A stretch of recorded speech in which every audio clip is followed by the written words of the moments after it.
Non metals, इसमें आप लिखेंगे non metal is an element that is neither malleable nor ductile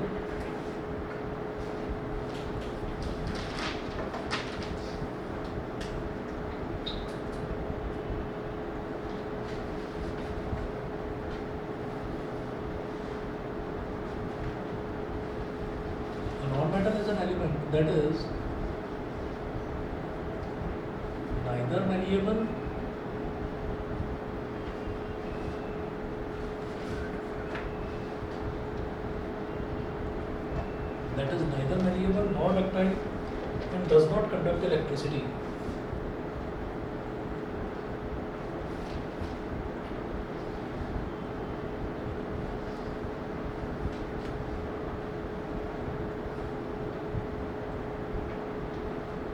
Neither malleable nor ductile and does not conduct electricity. Properties of non-metals.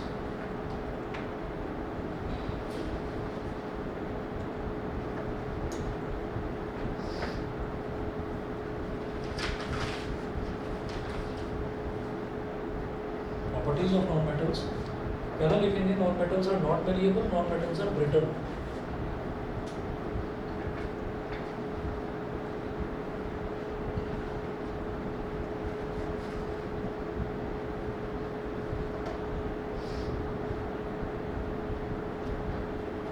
Are not malleable.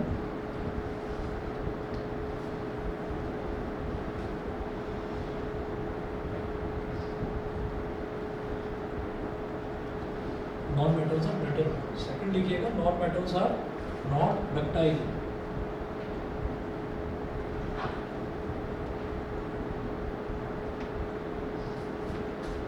Non-metals are not ductile. Third, non-metals are bad conductors of heat and electricity.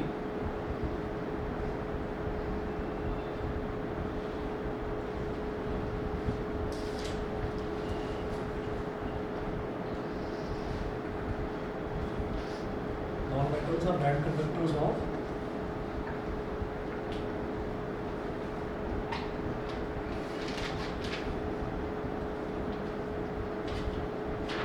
non-metals are bad conductors of heat and electricity. Fourth, non-metals are not lustrous.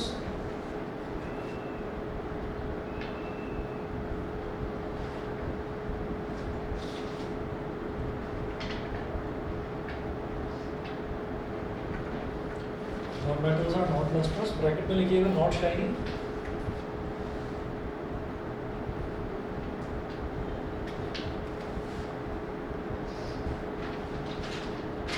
Full stop. They are dull in appearance.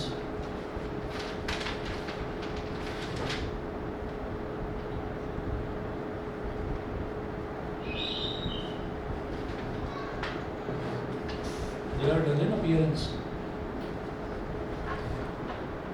Fifth property लिखें non-metals are generally soft.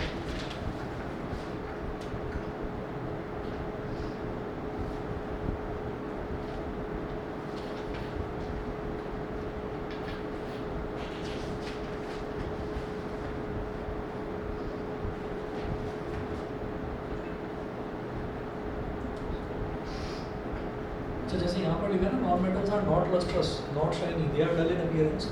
यहाँ bracket में लिख देना exception iodine. Exception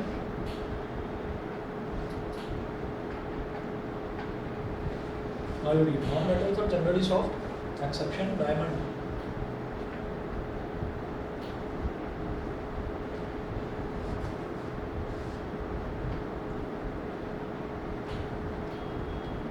diamond तो बहुत hard होता है, diamond जितना हार्ड कोई होता ही नहीं है. ठीक है. सिक्स प्रॉपर्टी इसकी लिखेंगे. सिक्स प्रॉपर्टी है non metals are not strong.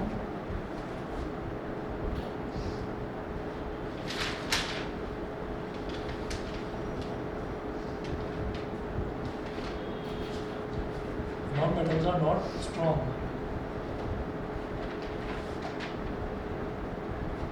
Seventh property non-metals may be solid, liquid or gases at room temperature.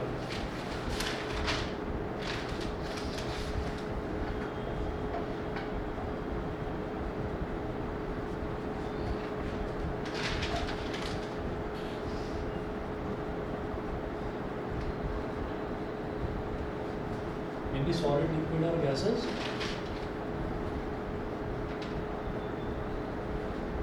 at room temperature.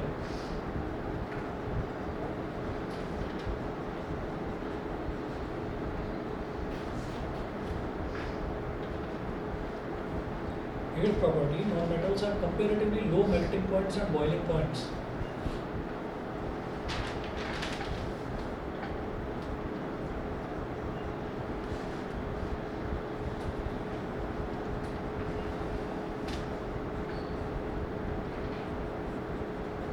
Non-metals are comparatively low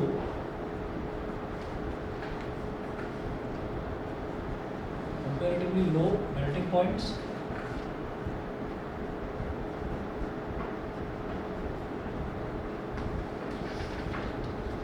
and boiling points.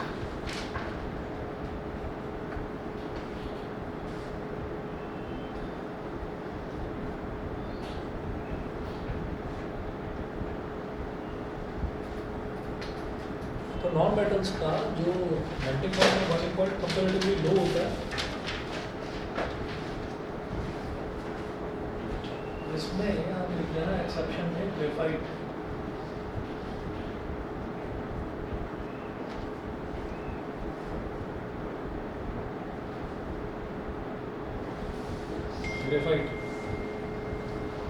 उसके बाद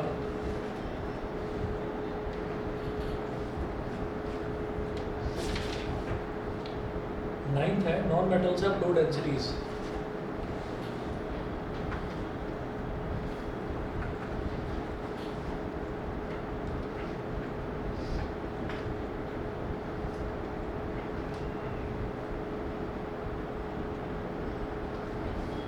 Non-metals have low densities.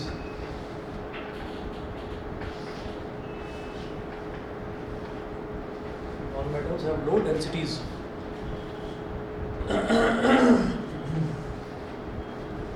Exception iodine.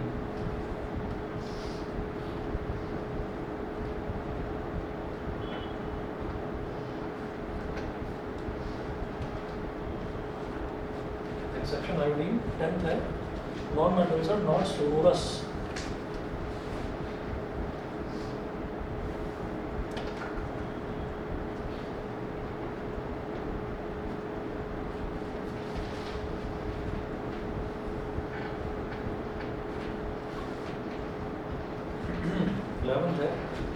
Non-metals have many different colors.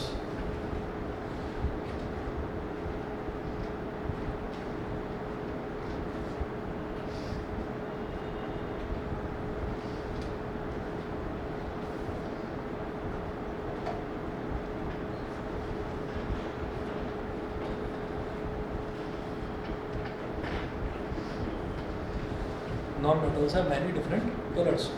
तो ये इसकी 11 properties हुई non metals की। पहली property है non metals are not malleable, they are brittle.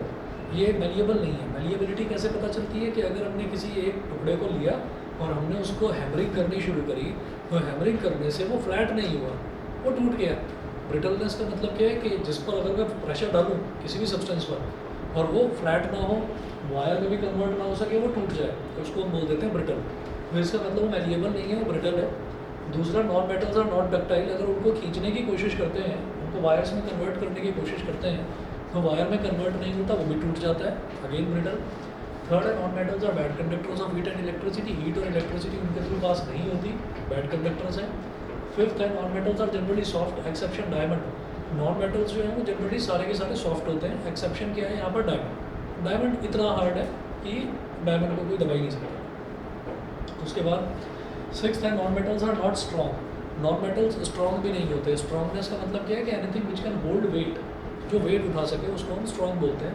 तो नॉन मेटल्स जो है वो स्ट्रॉन्ग भी नहीं होते। सेवंथ है नॉन मेटल्स में भी सॉलिड, लिक्विड और gases eight room temperature.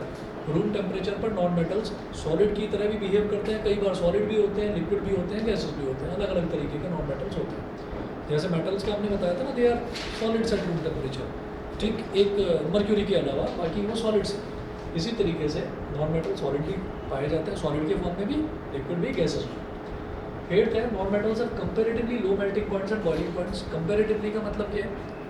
Metals के कंपेरिजन में, अगर मेटल्स से कंपेयर करें तो नॉन मेटल्स का मेल्टिंग पॉइंट और बॉइलिंग पॉइंट कम होता है, मतलब जल्दी ही मेल्ट हो जाते हैं और जल्दी ही बॉयल भी हो जाते हैं। एक्सेप्शन है आयोडीन, ठीक है। और इसी में बीच में एक ये रह गया था, non metals are not lustrous not shiny they are dull in appearance, मतलब डल होते हैं अपीयरेंस में, चमकदार नहीं होते। जैसे शाइन होती है ना मेटल्स में, उनमें शाइन नहीं होती। और इसका एक्सेप्शन है आयोडीन। आयोडीन लस्ट्रस होता है, लस्ट्रस मतलब चमकदार होता है। 9th देखिएगा, non metals of low densities, non metals जो हैं उनकी डेंसिटी कम होती है, मतलब किसी भी चीज़ को अगर हम उठाकर देखते हैं तो हमें पता चल जाता है कि इसके अंदर मैटर कितना भरा हुआ है। फॉर एग्जांपल, अगर हम कॉस्को की बॉल उठाएंगे, जो टेनिस की बॉल होती है, अगर उसको हम प्रेस करने की कोशिश करेंगे वो प्रेस हो जाएगी। क्यों? क्योंकि वो डेंस नहीं है उतनी, अंदर से हवा भरी हुई है, अंदर से खाली है, ठीक।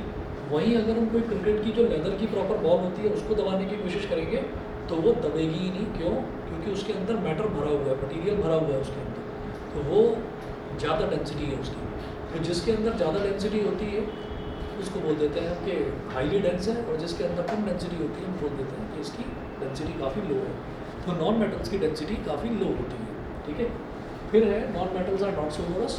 मेटल्स को अगर स्ट्राइक करते हैं तो टन टन टन रिंगिंग साउंड आती है, लेकिन नॉन मेटल्स को जब स्ट्राइक करते हैं तो ठक ठक टुक टुक कैसी भी आवाज़ आ सकती है, लेकिन रिंगिंग साउंड नहीं आएगी।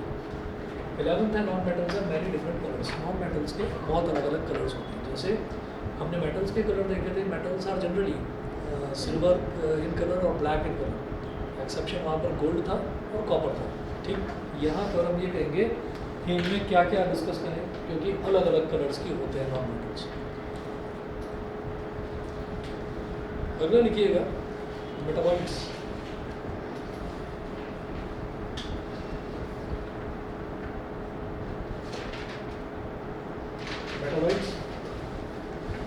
मेटाबॉइट्स में नोट करिएगा, the elements which show some properties of metals and some properties of non-metals.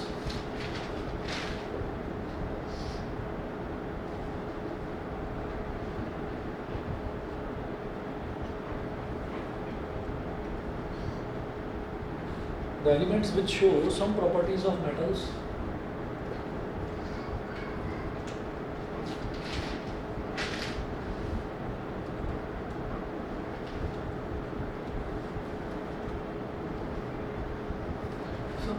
of metals and some properties of non-metals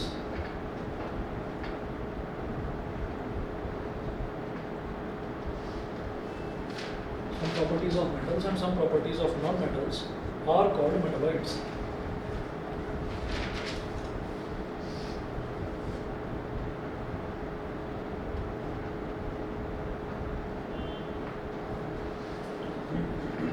Are called metabolites. For example, boron, silicon and germanium.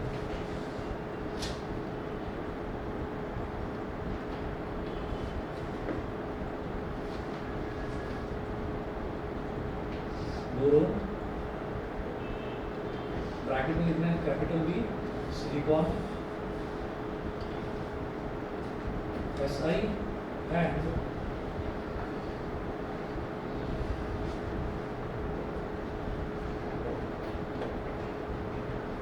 Germanium GE, ठीक है। तो ये हमारा हुआ शुरुआत जो हमने देखी। शुरुआत में हमने देखा एलिमेंट्स क्या होते हैं। तो हम ये देख रहे थे कि एलिमेंट्स हैं, एलिमेंट्स हमारे किस कैटेगरी में आएंगे, प्योर सब्सटेंसेस की कैटेगरी में आएंगे। फिर मैं इम्प्योर सब्सटेंसेस पर आता हूँ, मिक्सचर्स पर आता हूँ।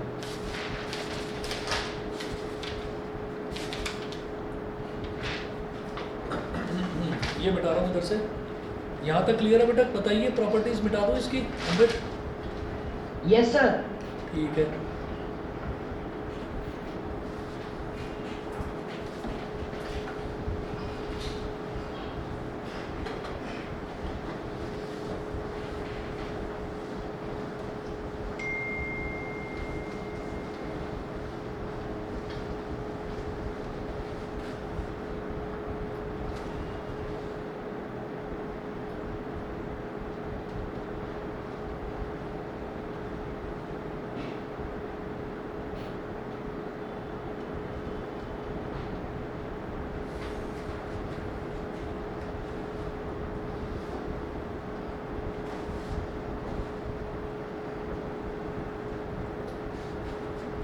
चलिए जी, अब मिक्सचर्स नेक्स्ट लिखे क्या, हेडिंग डालिएगा mixtures.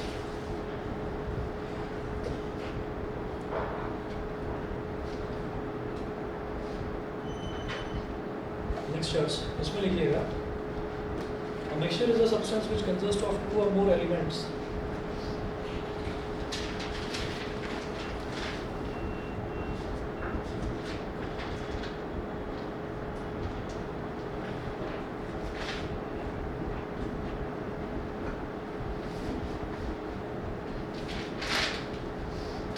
mixture is a substance which consists of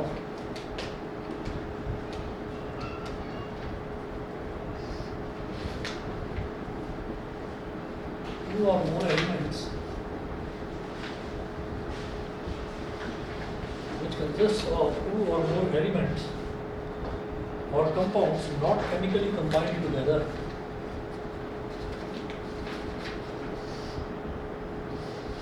or compounds not chemically combined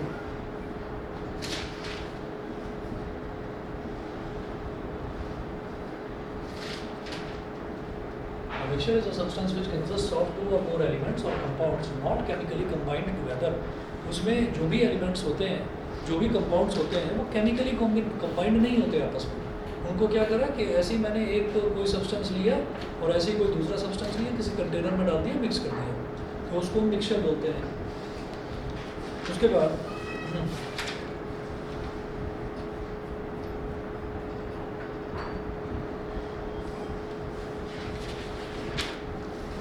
all the solutions are mixtures, next point लिखें।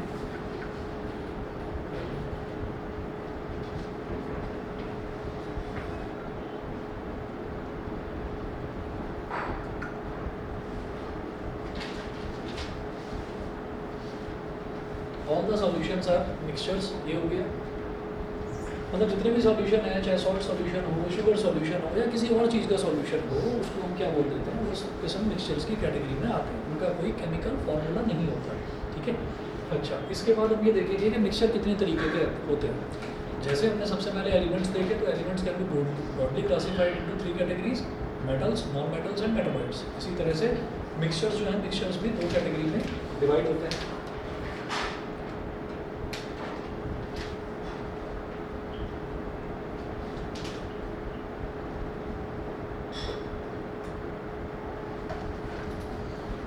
Types of mixtures.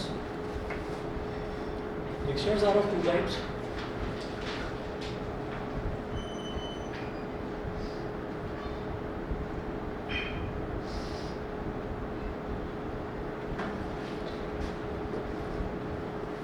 Mixtures are of two types. First are homogeneous mixtures, second are heterogeneous mixtures.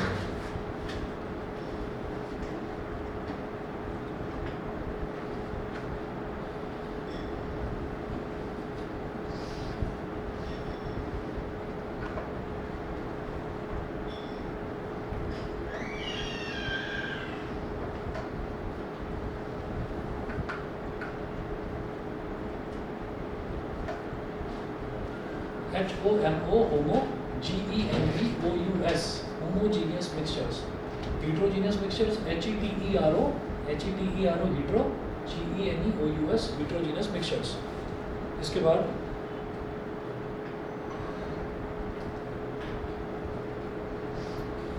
Heading डालिएगा homogeneous mixtures.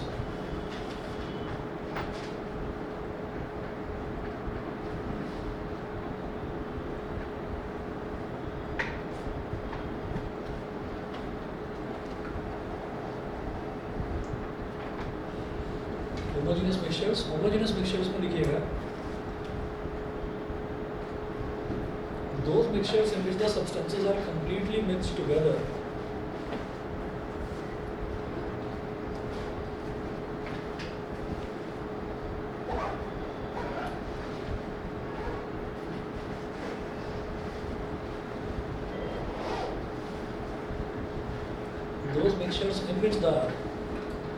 those mixtures in which the substances are completely mixed together, in which the substances are completely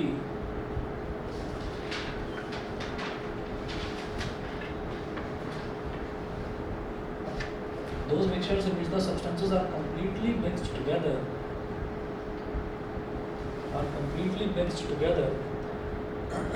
and are indistinguishable from one another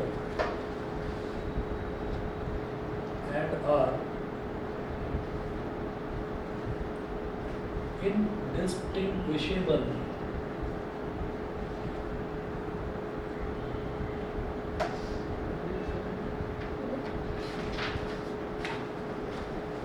indistinguishable from one another are called homogeneous mixtures.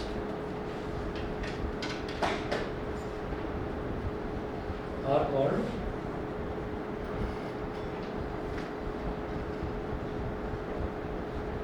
homogeneous mixtures. Are called homogeneous mixtures.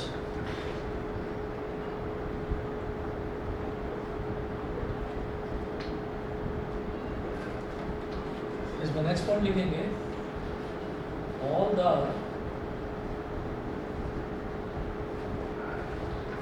homogeneous mixtures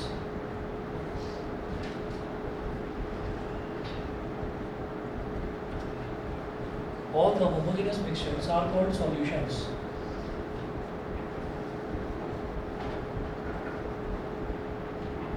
All the homogeneous mixtures are called solutions.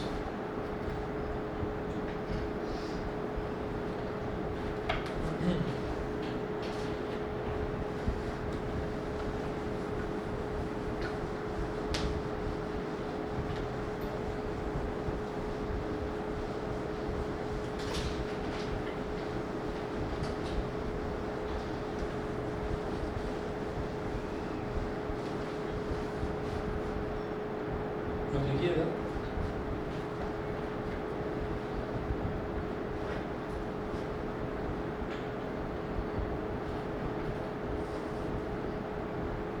some examples of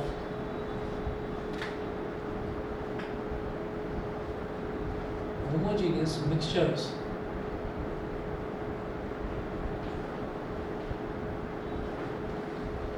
Some examples of homogeneous mixtures are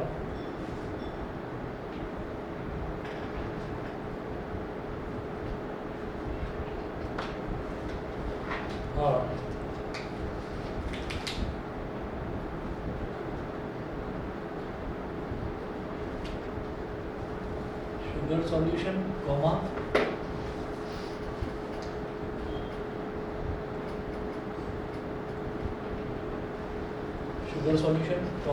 salt solution, sugar solution, salt solution, copper sulfate solution,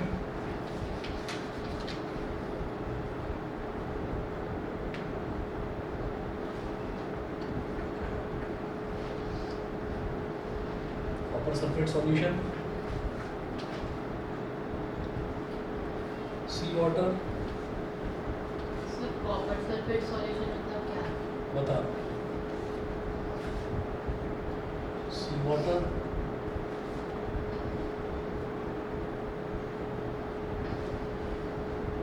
alcohol and water mixture,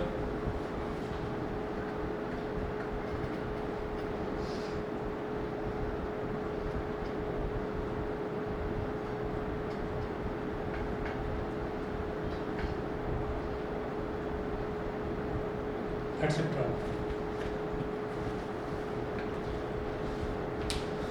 copper sulphate solution का मतलब क्या होता है कि जैसे कभी सुना नील कपड़े धोते हैं, वाइट कलर के कपड़ों में 2 बूंद उजाला की डाल देते हैं तो थोड़े और चमकदार हो जाते हैं।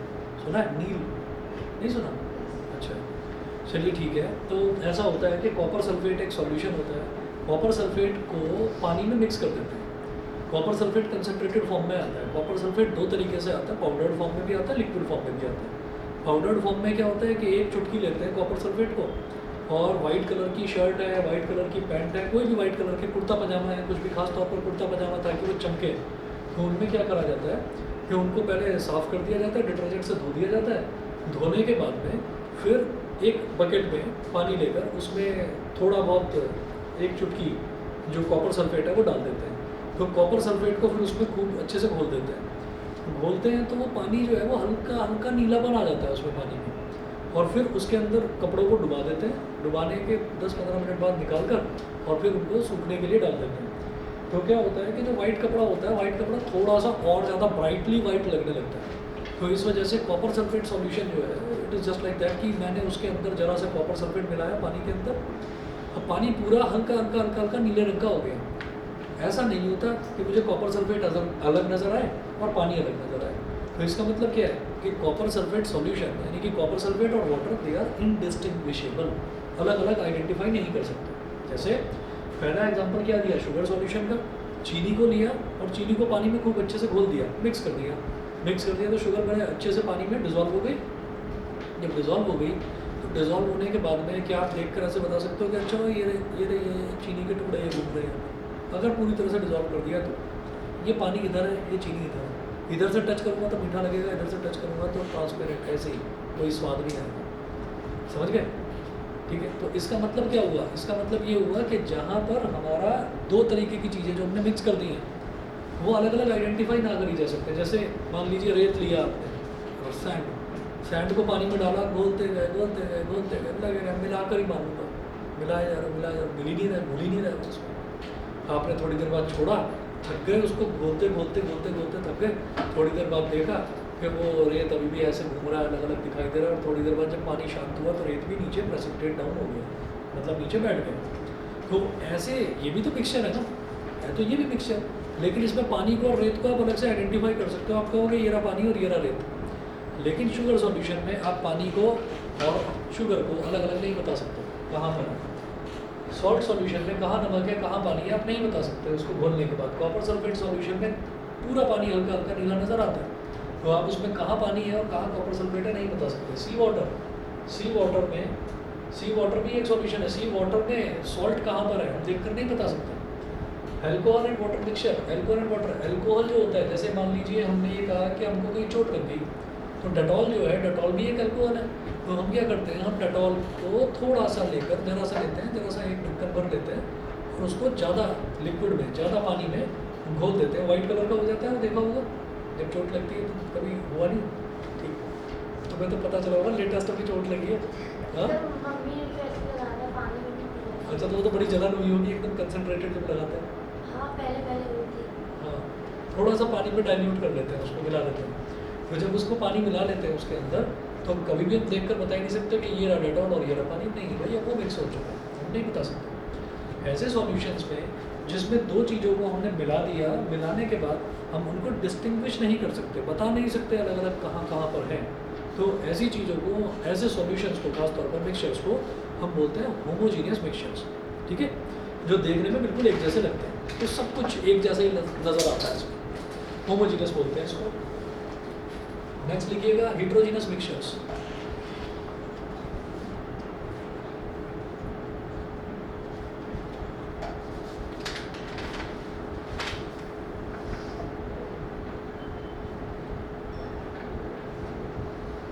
heterogeneous mixtures.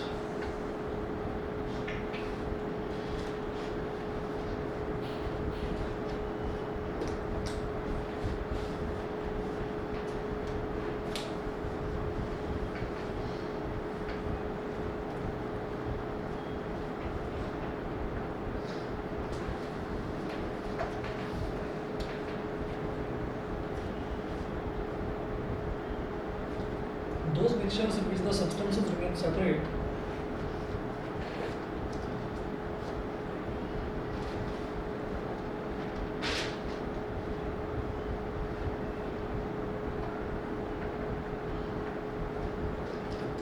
those mixtures in which the substances remain separate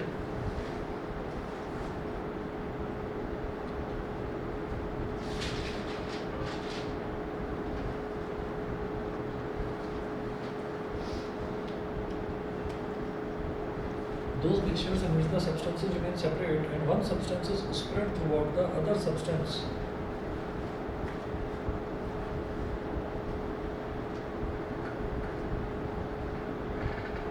and one substance is spread throughout the other substance is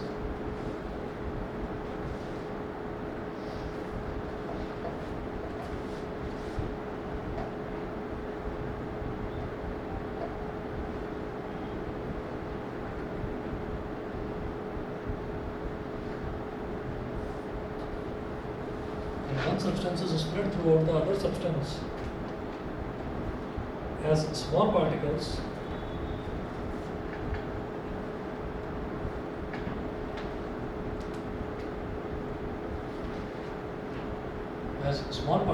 comma droplets or bubbles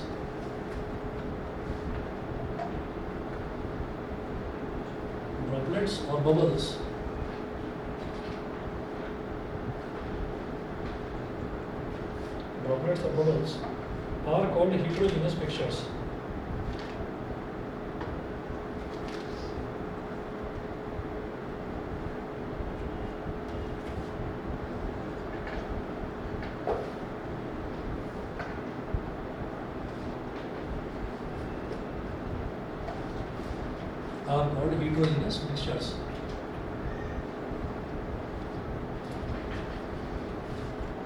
इनको heterogeneous mixture कहा जाता है. अब इसमें next point लिखिए, the suspensions of solids and liquids are also heterogeneous mixtures.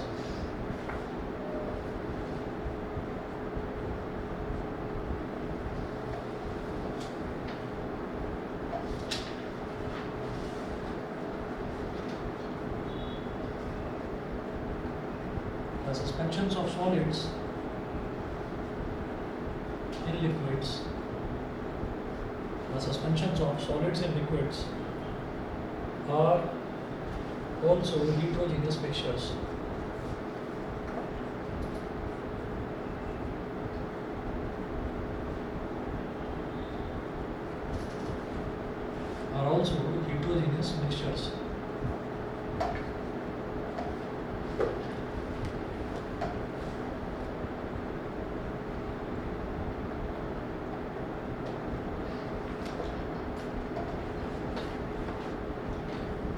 अभी बताता हूँ ये सस्पेंशन क्या चीज़ है.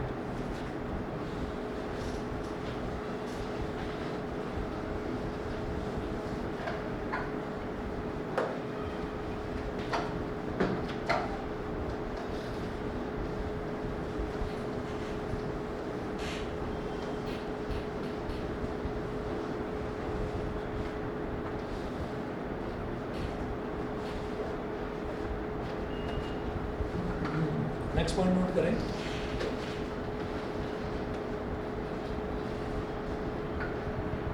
A mixture containing two or more immiscible liquids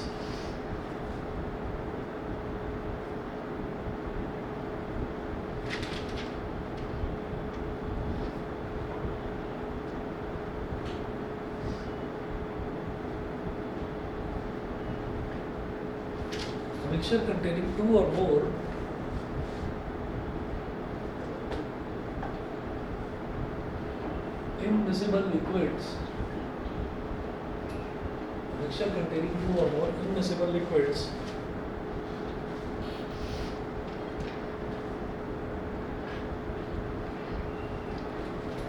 is also a heterogeneous mixture.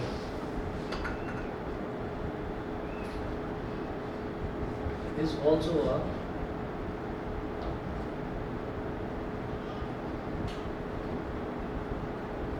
heterogeneous mixture. Mixture containing two or more immiscible liquids is also a heterogeneous mixture. उसके बाद अब ये देखिएगा सस्पेंशन क्या होता है. सस्पेंशन ये है कि इनविजिबल बता दो. पॉलन ग्रेन जानते हैं? पॉलन ग्रेन जो कोई फ्लावर होता है ना, फ्लावर के ऊपर एक पोर्शन होता है स्टिग्मा. स्टिग्मा में से बहुत बारीक सा पाउडर्ड सब्सटेंस होता है, पॉलन ग्रेन बोलते हैं उसको. पॉलन ग्रेन को अगर आपने पानी के ऊपर डाल दिया तो पानी के ऊपर वो रैंडमली इधर उधर मूव करता रहेगा. आप उसको कितना भी स्टिर करने की कोशिश करें, कितना भी घोलने की कोशिश करें, वो घुलेगा नहीं. ठीक है, वो उसके ऊपर ही तैरता रहेगा. तो anything which floats on the surface of any liquid उसको हम बोल देते हैं सस्पेंशन. ठीक है, उसके ऊपर सस्पेंडेड है. ठीक है, सस्पेंडेड का मतलब समझ में आ गया.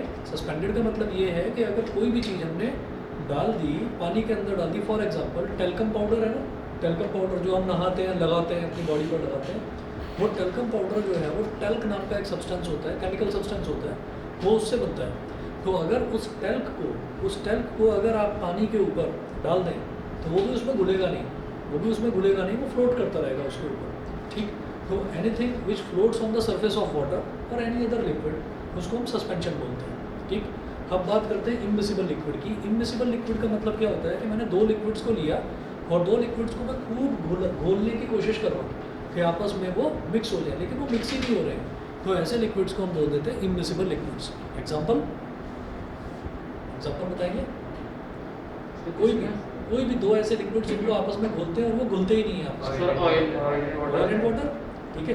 आप ऑयल लीजिए, कोकोनट ऑयल ले लो आप, ठीक, तो आप 2 चम्मच या 1 चम्मच कोकोनट ऑयल लो, तो पानी का ग्लास भरो और उसमें मिला दो, खूब घोलने की कोशिश करो, घुलेगा ही नहीं, ऊपर फ्लोट करता रहेगा। पेट्रोल को ऑयल में मिक्स कर दो, पेट्रोल को अगर आप मिक्स कर दीजिए वाटर में, पेट्रोल भी ऊपर फ्लोट करता रहेगा।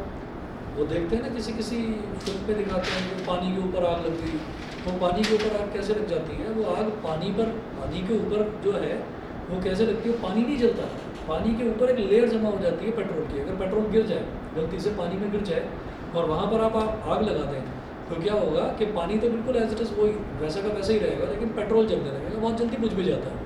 ठीक है, तो ऐसे लिक्विड्स को हम बोलते हैं इमिसिबल लिक्विड्स। अगर इमिसिबल लिक्विड है उसको भी हीट्रोजीनस बोलेंगे। क्यों? क्योंकि उसमें दोनों अलग अलग चीज़ें हम आइडेंटिफाई कर सकते हैं। ऐसे ही अगर सस्पेंशन है तो सस्पेंशन में पॉलन ग्रेन्स डाल दिया पानी के ऊपर, पानी अलग दिखाई देता रहेगा, पॉलन ग्रेन अलग दिखाई देता रहेगा। तो जहाँ पर भी दोनों मिक्स्ड सब्सटेंसेस अलग अलग हम आइडेंटिफाई कर पाएँ, अलग अलग देख पाएँ, उनको हम बोल देते हैं हीट्रोजीनस मिक्सचर्स। लिखिएगा, some examples of heterogeneous mixtures are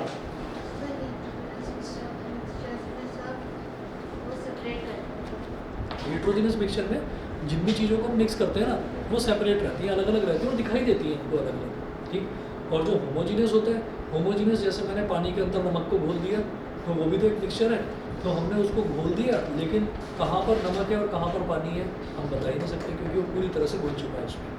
ठीक है, अब नोट करेंगे some examples.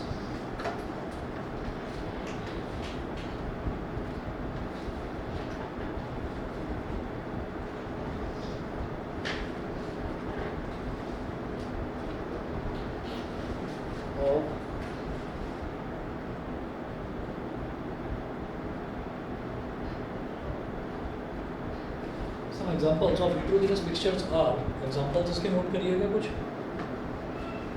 Sugar and sand mixture,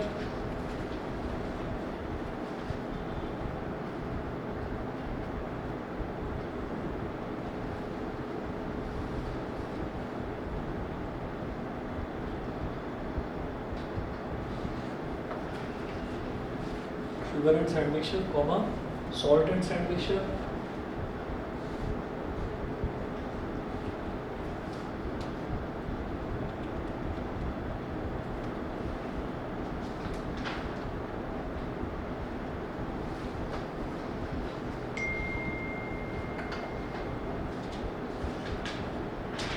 layer,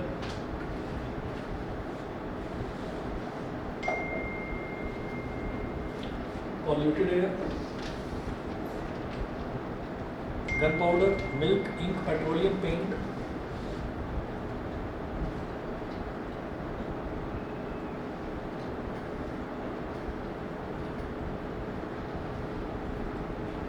milk, ink,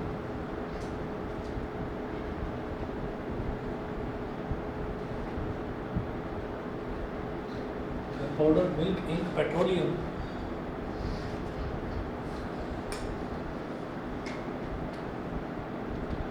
paint,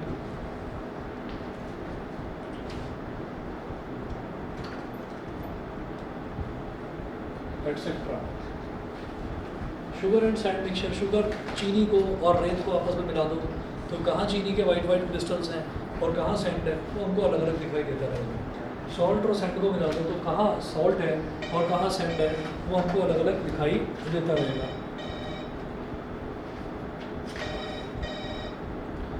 उसके बाद देखिएगा पॉल्यूटेड एयर। तो पॉल्यूटेड एयर क्या है कि अगर मान लीजिए एटमॉस्फेयर बिल्कुल क्लीन है और तभी आप देखते हैं कि कोई जनरेटर है, वो जनरेटर स्टार्ट होता है, तो जनरेटर स्टार्ट होता है तो उसमें से निकलता हुआ काला काला धुआं आपको अलग दिखाई दे जाएगा कि एक तरफ तो क्लीन एटमॉस्फेयर है और एक तरफ वो काला काला धुआं है।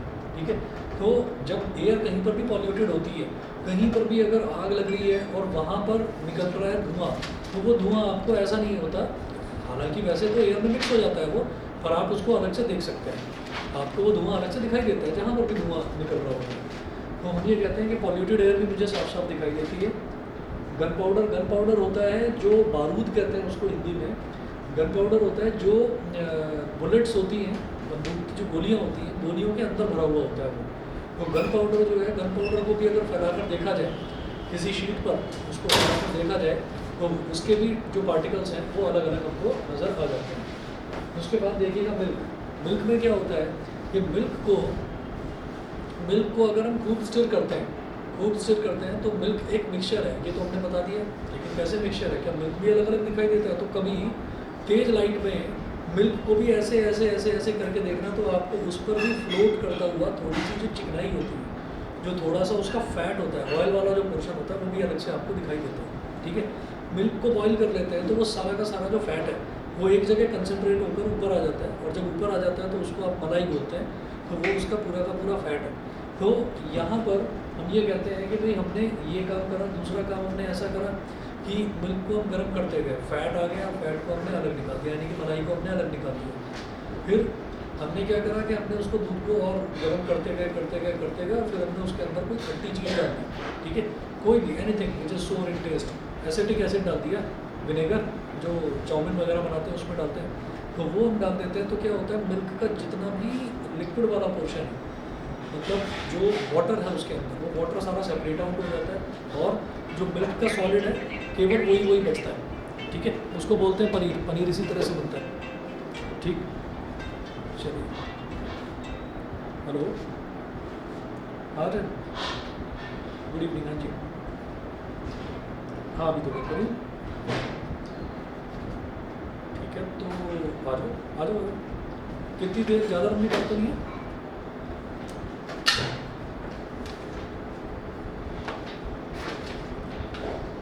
चलिए, और इंक, इसी तरीके से इंक है, तो इंक में भी हम ये देखते हैं कि जो इंक होती है ना, अगर आपने तो शायद देखी नहीं होगी, ब्लू कलर की जो इंक होती है उसको अगर धूप में देखेंगे तो उसमें हल्का सा ब्राउन भी दिखाई देगा, हल्का सा ब्लैक कलर भी दिखाई देगा। तो अलग अलग तरीके की जो डाइज हैं उनको मिक्स करके ब्लू कलर की इंक बनाई जाती है।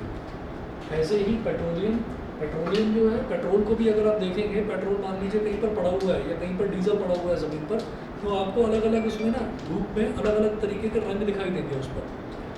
ऐसे ही पेंट होता है, तो जो पेंट है, पेंट का जो बड़ा कंटेनर है, पेंट को भी अगर हम देखेंगे तो पेंट में अलग अलग तरीके के हमको कलर दिखाई दे जाएंगे। हाँ, उसकी प्रॉपर्टी कुछ इस तरीके की होती है कि उसको जब दीवार पर लगाया जाता है तो दीवार पर लगाने के बाद में एक जैसे कलर दिखाई देता है, और दीवार रंग बिरंगी नज़र नहीं आती। ठीक है, चलिए जी, तो ये हमारे हेटेरोजेनस मिक्सचर हो गए। उसके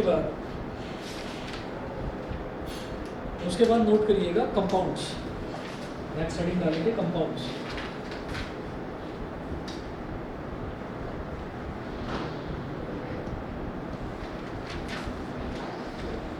A compound is a substance made up of two or more elements chemically combined in a fixed proportion by mass.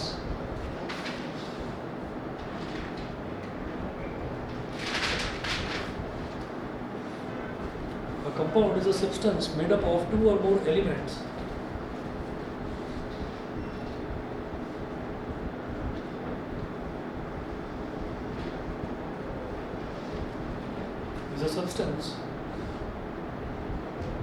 made up of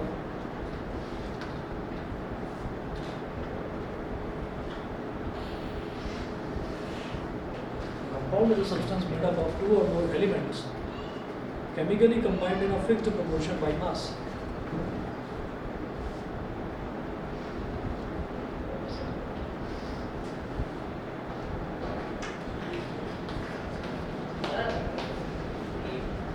अभी आओ 2 मिनट हो गए।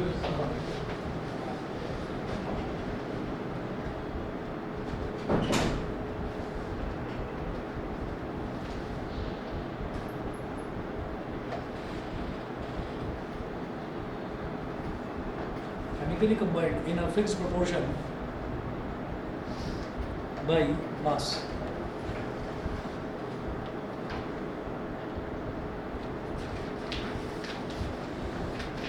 For example,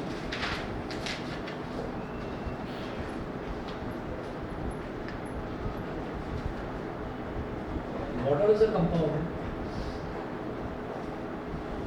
For example, water is a compound made up of two elements, hydrogen and oxygen.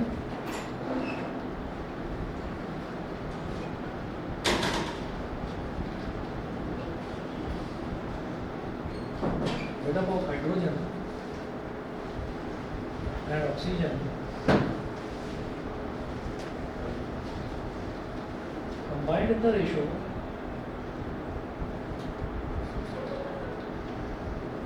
of 1:8, combined in the ratio of 1:8 by mass. 1:8 by mass का मतलब क्या है कि अगर एक आप हाइड्रोजन ले लो तो आप ऑक्सीजन ले लो और हाइड्रोजन और ऑक्सीजन को मिलाते रहो मिलेगा नहीं। आप ज़बरदस्ती उसका मिक्सचर बनाने की कोशिश करो कि पानी तैयार करना है मेरे को, हाइड्रोजन गैस ले ली एक सिलेंडर में ऑक्सीजन ली और मिलाए जा रहे हो, उसको मिलेगा नहीं। एक तरीका है, हाइड्रोजन को अगर 1 ग्राम लोगे और ऑक्सीजन को 8 ग्राम लोगे तो वो रेशो उसका फिक्स है कि 1 ग्राम हाइड्रोजन लो 8 ग्राम ऑक्सीजन लो तो पानी तुरंत तैयार हो जाएगा। 1 किलोग्राम ऑक्सीजन हाइड्रोजन लो 8 किलोग्राम आप ऑक्सीजन लीजिए तो तब वो कंबाइन हो जाएगा और तब कंबाइन होते ही वो वाटर बन जाएगा और फिर वो ऐसा होगा कि फिर वो टूटेगा नहीं कि आप चाहोगे उसको वापस हाइड्रोजन मिल जाए वापस ऑक्सीजन मिल जाए, नहीं, फिर वो आपका कंपाउंड बन जाएगा नया वाटर। ठीक है, चलो जी इतना कर लीजिए, बाकी कल देखते हैं। और कल आपका टेस्ट है पॉलिनोमियल्स का, तैयार रहना। Good evening. नंबर सिस्टम्स का